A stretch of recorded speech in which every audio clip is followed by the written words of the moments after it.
Unit 4, Lecture 7, Data Transfer Schemes. After completion of this session, student will be able to describe the methods for data transfer schemes. Topics to be covered: data transfer schemes. આપણે સમજીએ કે data transfer ક્યાં ક્યાં થાય અને કઈ રીતે થાય. આપણને ખબર છે કે ડેટા ટ્રાન્સફર કઈ કઈ જગ્યા થઈ શકે. એક માઇક્રો પ્રોસેસર અને મેમરીની વચ્ચે ડેટા ટ્રાન્સફર થઈ શકે. માઇક્રો પ્રોસેસર અને ઇનપુટ આઉટપુટ ડિવાઇસ વચ્ચે ડેટા ટ્રાન્સફર થઈ શકે તથા મેમરી અને ઇનપુટ આઉટપુટ ડિવાઇસ વચ્ચે ડેટા ટ્રાન્સફર થઈ શકે.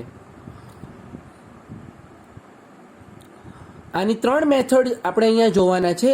પહેલી છે પોલિંગ, બીજી છે ઇન્ટરપ્ટ ડ્રીવન અને ત્રીજું છે ડાયરેક્ટ મેમરી એક્સેસ કંટ્રોલર. એને ડીએમએ પણ કહે છે ઘણી વખતે, direct memory access.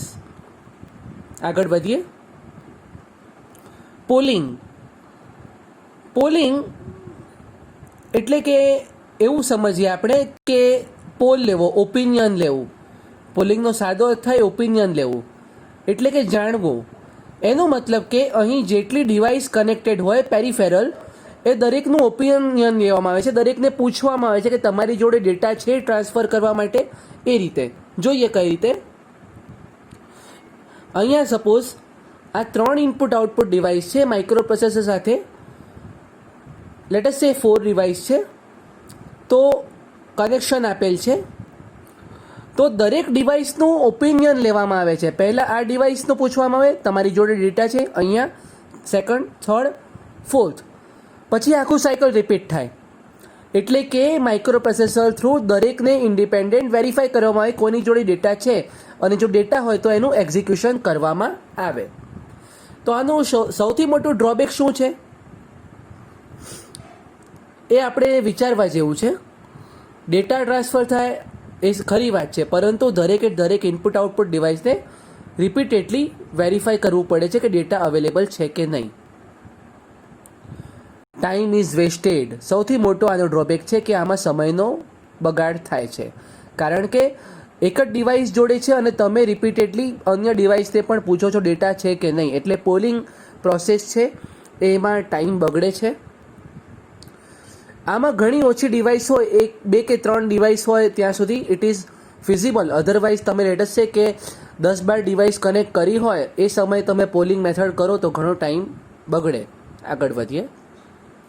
Interrupt driven આ એક સરસ મેથડ છે. આના પણ ડ્રોબેક છે, એ પણ જોઈશું. માઇક્રો પ્રોસેસર છે અને ઇનપુટ આઉટપુટ ડિવાઇસ છે. આ ડિવાઇસ જોડે સપોઝ ડેટા છે, કનેક્શન તો આ રીતે આ બતાવેલ છે, એડ્રેસ અને ડેટા બસ કનેક્ટેડ છે. તો જ્યારે પણ આની જોડે ડેટા છે તો ઇન્ટરપ્ટ અપિયર થશે.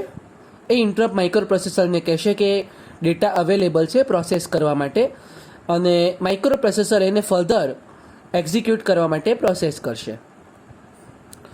અહીંયા ટાઈમ બગડતો નથી. ડાયરેક્ટ ડિવાઇસ છે, પેરિફેરલ ડિવાઇસ છે, એ કહેશે કે એની જોડે ડેટા છે અને ડેટા ટ્રાન્સફર એક્ઝિક્યુશન થશે. ઇન્ટરપ્ટની ઇન્સ્ટ્રક્શન પ્રમાણે જે ઇન્ટરપ્ટ સબ રૂટીન છે એક્ઝિક્યુટ થશે.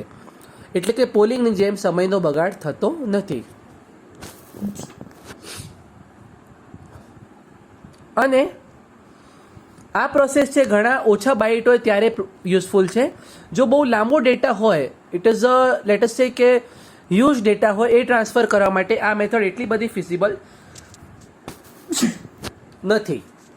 આ મેથડ વધારે ડેટા ટ્રાન્સફર માટે ફિઝિબલ નથી.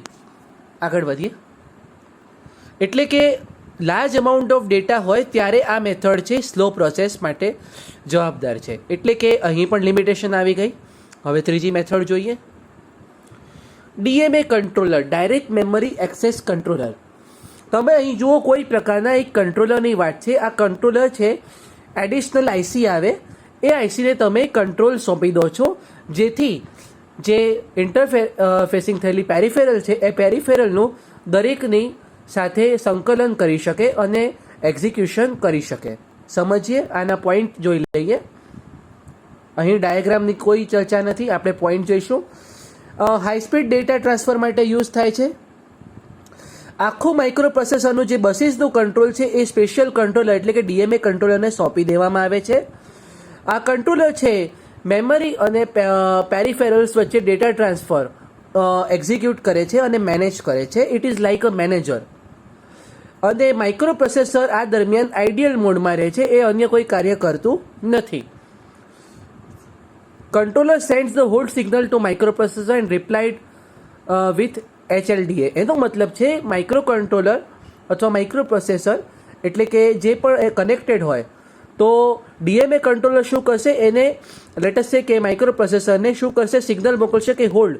માઇક્રો પ્રોસેસરને DMA કંટ્રોલર સિગ્નલ મોકલશે કે હોલ્ડ, તો એના જવાબમાં એને મળશે હોલ્ડ અકનોલેજ, તમારું હોલ્ડ સિગ્નલ મળેલ છે. તો માઇક્રો પ્રોસેસર નેક્સ્ટ સાયકલમાં જે સાયકલ એક્ઝિક્યુટ કરતો હશે એ કાર્ય પૂરું કરશે અને બીજા સાયકલમાં સંપૂર્ણ સત્તા DMA કંટ્રોલરને આપી દેશે, જેથી DMA કંટ્રોલર પેરિફેરલને એન્ટરટેઇન કરી શકે, એનો ડેટા છે એક્ઝિક્યુટ કરી શકે. સેમ્પલ DMA કંટ્રોલર ઘણા બધા છે. અહીં એક નામ આપેલ છે ઇન્ટેલ 8237. અન્ય પ્રોસેસ કરતાં આ પ્રોસેસ થોડી ઝડપી છે, વિશ્વસનીય છે અને વધારે સારી રીતે ડેટા કંટ્રોલ થઈ શકે અને પેરિફેરલ સાથે ડેટા ટ્રાન્સફર સારી રીતે એક્ઝિક્યુટ થઈ શકે. આજે આપણે શું જોયું? 3 મેથડ જોઈ ડેટા ટ્રાન્સફર સ્કીમની: પોલિંગ, ઇન્ટરપ્ટ ડ્રીવન અને DMA કંટ્રોલર.